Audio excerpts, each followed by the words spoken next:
Alors, l'histoire d'Haïti est une histoire épique. C'est une histoire que tout homme noir devrait connaître pour la bonne et simple raison.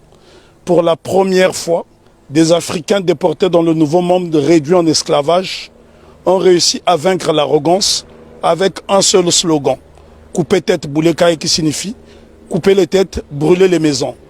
Et ce slogan va se concrétiser le 18 novembre 1803 à Vertières, où l'armée africaine de déportation va vaincre l'armée la plus grande du monde, celle de Napoléon Bonaparte, conduite par le général Donatien Vicomte de Rochambeau, qu'on appelle vulgairement Rochambeau, mais en fait c'était Donatien de Vimeur.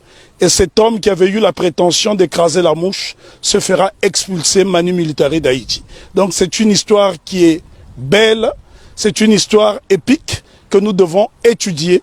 Et il est nécessaire de faire des exposés sur Haïti, parce que si les gens étudiaient cette histoire, je pense que les Haïtiens gagneraient en respectabilité.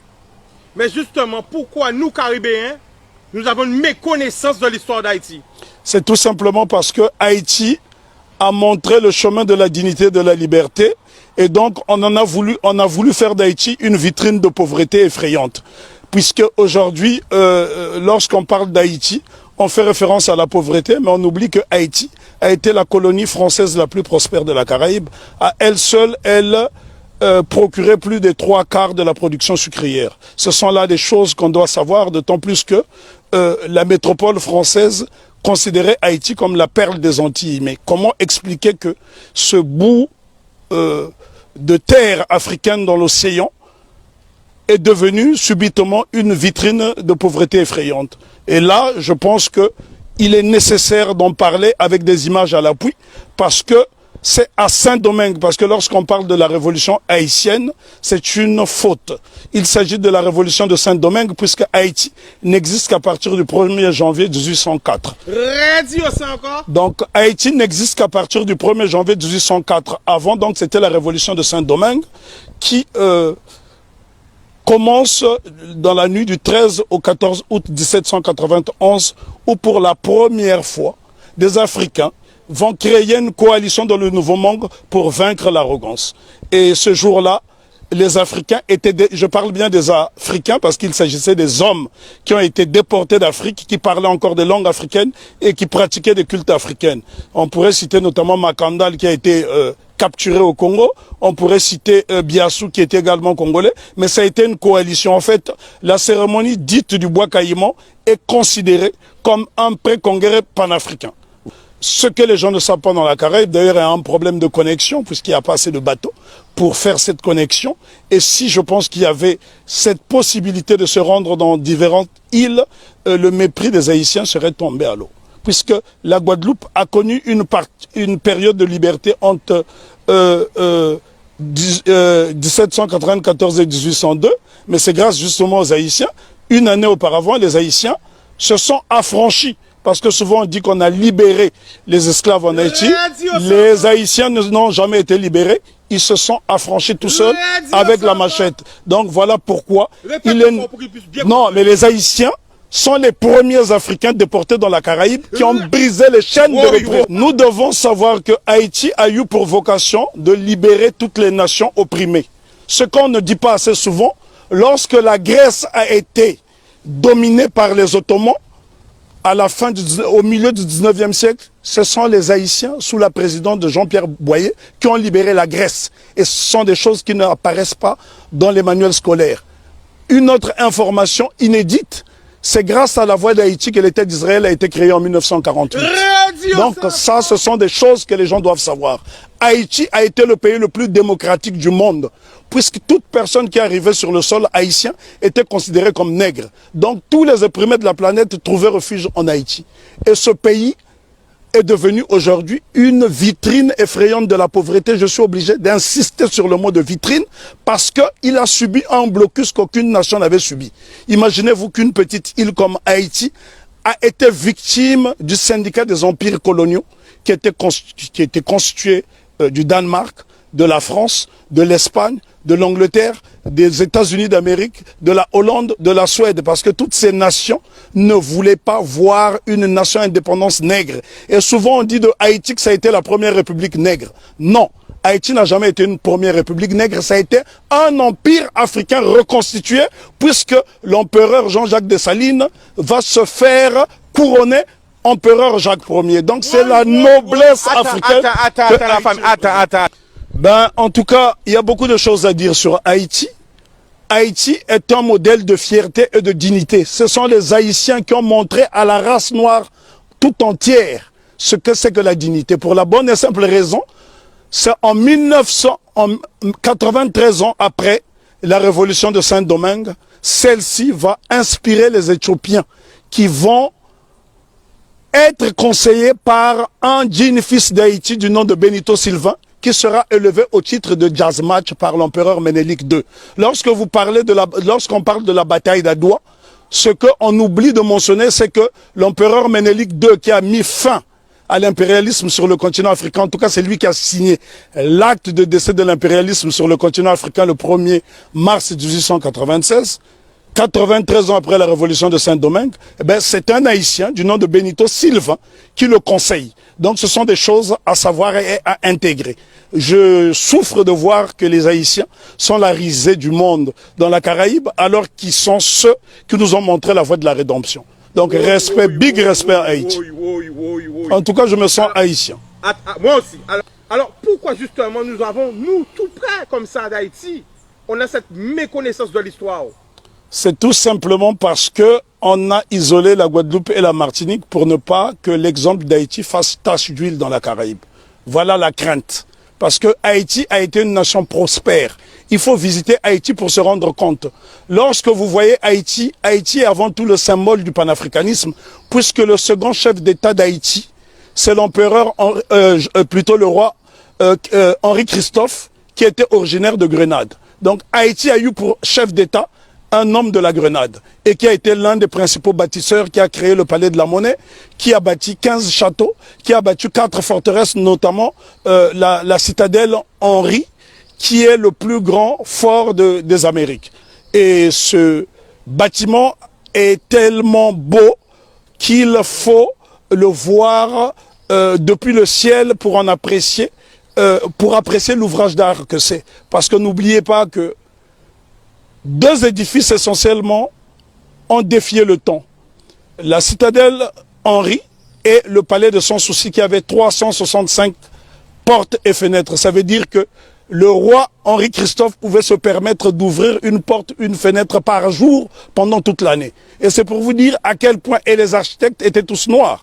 Si vous allez par exemple dans la ville de Kenskoff, vous trouverez le fort Alexandre et le fort Jacques qui sont reliés par un tunnel, et c'est à 1200 mètres d'altitude. La question qu'on doit se poser: comment les Africains déportés à Saint-Domingue ont pu construire ces édifices qui ont défié le temps?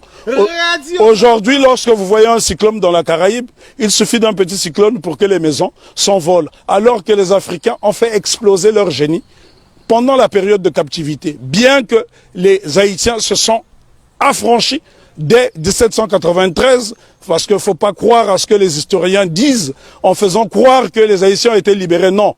Lorsque les négriers sont arrivés, les Haïtiens étaient déjà libres, puisqu'ils avaient lancé ce fameux slogan « Coupez tête, boulet caille ». Et il y a un homme dont on ne parle pas, on parle souvent de Toussaint Louverture, qui fut le plus grand des généraux nègres de tous les temps. On parle de Jean-Jacques Dessalines, je dis béni soit leur nom pour l'éternité, mais seulement il y a un jeune colonel qui s'est battu âprement lors de la bataille de Vertières, c'est Capois-la-Mort, François Capois-la-Mort, qui a défié les canons de l'insolence, les canons de l'arrogance en disant « j'aime la mort ». Et Capois, on le retrouve sur le billet de Sangourde en Haïti. Ce sont là des éléments essentiels que nous devons connaître afin d'aller vers l'émancipation définitive.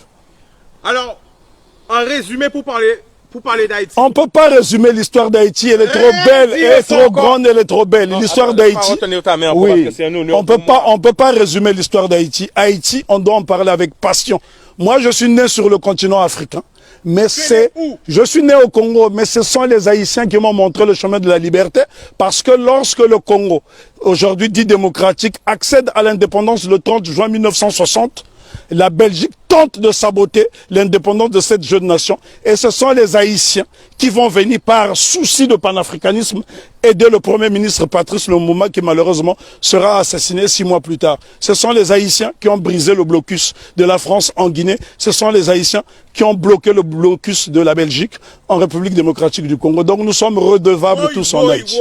Parce que lorsque je parle d'Haïti, je suis dans un temps second. Je suis en transe. Mais pourquoi? On ne peut pas parler d'Haïti de façon légère parce que cette révolution est la première depuis que nous avons perdu l'initiative historique. C'est la première qui est victorieuse parce qu'il y a eu des révolutions aux États-Unis. Il y en a eu au Brésil, notamment avec la création du Quilombo de Palmarès au Brésil avec Zumbi. Mais sauf que toutes ces révolutions dans la Caraïbe ont été étouffées. Si vous allez par exemple en Antigua, vous avez un village qui s'appelle Liberté, où les Africains se sont affranchis très tôt. Mais toutes ces tentatives de souveraineté n'ont pas été concrétisées. Donc ce sont les Haïtiens qui vont pérenniser. N'oublions pas que Haïti sera envahi pendant 29 ans par les États-Unis d'Amérique pour punir cette nation d'avoir vaincu les Blancs. C'est Haïti qui a libéré l'Amérique latine avec Simon Bolivar. Et encore lorsqu'on dit que c'est Haïti qui a libéré, ce n'est qu'une partie d'Haïti puisqu'à cette époque, Haïti était divisé en deux. Il y avait Haïti du Nord qui était un royaume dirigé par le roi Henri Christophe et il y avait le Sud, la République du Sud d'Haïti qui était dirigée par Alexandre Pétion. Et ce bout de terre d'Haïti du Sud va donc donner des soldats de l'argent à Simon Bolivar pour aller libérer une bonne partie de l'Amérique latine. Si vous observez les drapeaux de l'Équateur, du Venezuela, de la Colombie, vous trouverez des armoiries similaires, même les couleurs, à celles du drapeau d'Haïti. Donc c'est très important pour nous d'étudier Haïti parce que Haïti, c'est le symbole de notre fierté. Et les gens dans la Caraïbe doivent intégrer cette notion. Si les Haïtiens n'avait pas lancé ce slogan coupé tête boulet caille qui a fait trembler le monde entier, ben probablement que l'abolition de l'esclavage aurait eu lieu peut-être plus tardivement. Est-ce que tu peux nous donner des exemples de pays? Parce que là on est en direct. L'exemple que je peux vous donner. Quel pays a été aidé par Haïti? Le Congo, pays dont je suis originaire, la République démocratique du Congo a été aidée par Haïti parce qu'en 80 ans de colonisation belge, les Belges n'ont même pas été fichus de former une dactylographe. Et la première dactylographe qui va dactylographier le discours de Lumumba, c'est Suzanne Peck, qui est la mère de Raoul Peck. Donc Haïti est au cœur de notre émancipation. Haïti a aidé l'Éthiopie, Haïti a aidé la Grèce de se libérer. Là, je vous parle de l'Europe. Haïti a aidé la Guinée. Haïti a toujours été au cœur de notre lutte. L'exemple le plus simple, lorsque vous arrivez à Cuba, sur les bords du Malecón, vous trouverez un grand monument qui est dédié à Antonio Maceo. Très peu de gens connaissent ce héros qu'on appelait à l'époque le Tito de bronze. Lui-même qui est le véritable père de l'indépendance de Cuba. On vous parle souvent de José Marti, mais en vérité le père de l'indépendance de Cuba, celui qui a lancé les hostilités contre les Espagnols, c'est Antonio Maceo. Lui-même a été formé en Haïti. Donc Haïti, si vous allez à Cuba, les Haïtiens sont très respectés. Il y a des localités entières où on trouve des Haïtiens. Il n'y a que dans la Caraïbe francophone où on voit ce mépris. Et pourquoi justement la raison est que Haïti a vaincu le maître. Et quand on a vaincu le maître, les serviteurs finissent par avoir la haine de celui qui a vaincu le maître. Parce qu'on ne peut pas comprendre que les Haïtiens et les Guadeloupéens ont le même patrimoine génétique et que ces mêmes frères et sœurs de cette partie de la Caraïbe puissent avoir du mépris pour les Haïtiens. Les Haïtiens sont ceux-là qui incarnent la noblesse. Lorsqu'on parle de la pyramide, ceux qui sont au sommet de la pyramide, ce sont les Haïtiens et puis les Éthiopiens parce qu'ils ont été des nations invincibles. Imaginez-vous que les Haïtiens ont combattu une armée motorisée rien qu'avec des armes rudimentaires. Au point où Maitland, gouverneur britannique de la Jamaïque, viendra supplier tout sans l'ouverture de lui remettre un bateau. Haïti avait l'une des armées les plus puissantes d'Amérique. Et c'est un Haïtien du nom de Jean-Baptiste Pointe du Sable qui crée la ville de Chicago, qui est l'une des plus grandes villes des États-Unis d'Amérique. Donc Jean-Baptiste Pointe du Sable, un nègre d'Haïti. Et lorsque vous arrivez dans la ville de Chicago, vous trouverez son buste à l'entrée de la ville. Si les Américains reconnaissent les Haïtiens comme étant des précurseurs. Et d'ailleurs, je voudrais ici ajouter une information que la plupart des gens ignorent. Si la Louisiane a été vendue aux États-Unis d'Amérique, ce n'est que la conséquence de la bataille de Vertières. Parce que Napoléon Bonaparte avait peur qu'il y ait une contagion en Louisiane. Voilà pourquoi la Louisiane sera vendue aux États-Unis d'Amérique, ce qui lui permettra de doubler sa superficie. Donc ce sont les Haïtiens qui ont permis aux États-Unis d'Amérique d'avoir une grande superficie. Et on ne remerciera jamais assez Haïti d'incarner cette résistance. Pourquoi Haïti étant détesté? Pourquoi les Haïtiens sont haïs par les siens? Pour la bonne et simple raison que cette nation incarne l'Afrique dans la Caraïbe. Or, lorsque les négriers déportent les Africains ici dans le Nouveau Monde, le but c'est de les désafricaniser. Et Haïti s'affirme et affirme son africanité à travers le vaudou, qui est un culte africain. Ils ont dit bye bye à la Vierge Marie et ils ont célébré les orishas, ils ont célébré toutes sortes de divinités africaines parce que dans le vaudou haïtien, vous trouverez des divinités Congo qui proviennent du Kingunza et bien d'autres cultes. Et donc Haïti, c'est l'incarnation de l'Afrique dans la Caraïbe. Et l'Afrique a été tellement diabolisée que, en tant que fils d'Afrique, je suis obligé de venir dans la Caraïbe justement pour lui faire la toilette.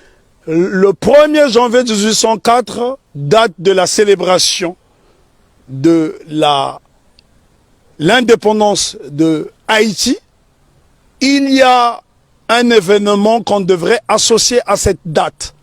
C'est la fête de la soupe. La soupe de l'indépendance. Qu'est-ce que la soupe de l'indépendance? Haïti fait face à un blocus décidé par le syndicat des empires coloniaux. L'impératrice Marie-Claire Bonheur Félicité, femme de Jean-Jacques Dessalines, décide de créer la soupe de l'indépendance avec des ingrédients dont elle détenait seul le secret. Ces ingrédients permettaient aux Haïtiens qui, pendant la période de famine, de résister et de ne pas perdre des calories. Donc ça, ce sont des choses à savoir.